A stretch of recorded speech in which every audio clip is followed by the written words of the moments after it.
Yes, mambo ni aje, mambo ni vipi, mwana PMTV. Ni wakati mwingine wa kupata updates za kimichezo ambazo sisi zimetufikia hivi punde ndani ya dawati letu za michezo. Na update hizo bwana zinahusu wananchi ambao tunafahamu kwamba wako jijini Arusha kwa ajili ya mchezo wao wa ligi kuu dhidi ya TRA United. Wananchi wakiwa ni wageni wa klabu hiyo, mchezo ambao utapigwa majira ya saa 10 na robo saa za Afrika ya Mashariki. Sasa taarifa ambazo zimeleta taswira ya tofauti ama mshangao ni kuhusiana na klabu hiyo ambao ni kama bundi wa majeraha amekuwa akizengea ndani ya kikosi hicho. Tunafahamu kwamba klabu hiyo inamkosa Clement Francis Mzize kutokana na majeraha ambayo alikuwa nayo ya goti, lakini tunafahamu kwamba klabu hiyo inamkosa Dickson Job ambaye alipata majeraha dhidi ya klabu ya Simba,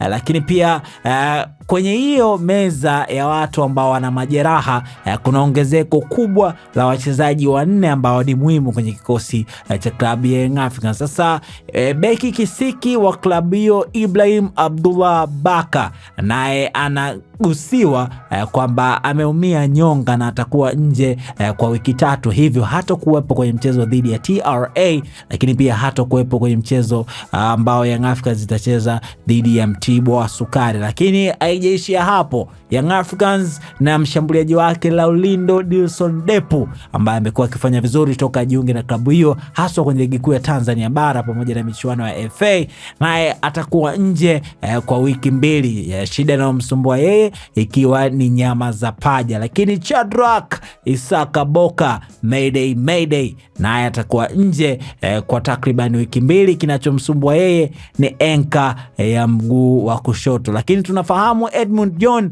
alirejea ndani ya kikosi cha Young Africans, lakini leo hii tumepata taarifa kwamba naye anarejea kwenye meza ya madaktari. Wakati huu kinachomsumbua si nyama za paja bali ni jeraha la bega. Sasa hizo ndo taarifa ambazo zimetufikia hivi punde kuhusiana na wachezaji ambao Young Africans itawakosa kwenye hii michezo miwili dhidi ya Mtibwa Sukari, lakini pia dhidi ya TRA. Na wapo ambao umeshaanza kuwa na wasiwasi kutokana na mbanano wa ratiba, kwa sababu tunafahamu Young Africans akicheza kesho ana mchezo tena tarehe 21, lakini hizo mechi zote akiwa anacheza mkoani. Sasa wewe maoni yako ni yapi kuhusiana na hicho? Unaweza kaacha comment yako hapo kuhusiana na majeraha. Unahisi klabu yako itatoboa?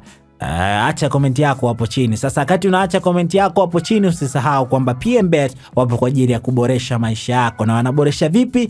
Ni kuhakikisha ewe ambaye unapata nafasi ya kubashiri kupitia simu yako mkeka wa PMBet, basi ukishinda usiishie kushinda pesa peke yake, bali uingie kwenye draw ya kushindania Toyota IST ambayo inatoka kila baada ya wiki 5. Website yao ni pmbet.co.tz. Mimi naitwa Raymond Elias.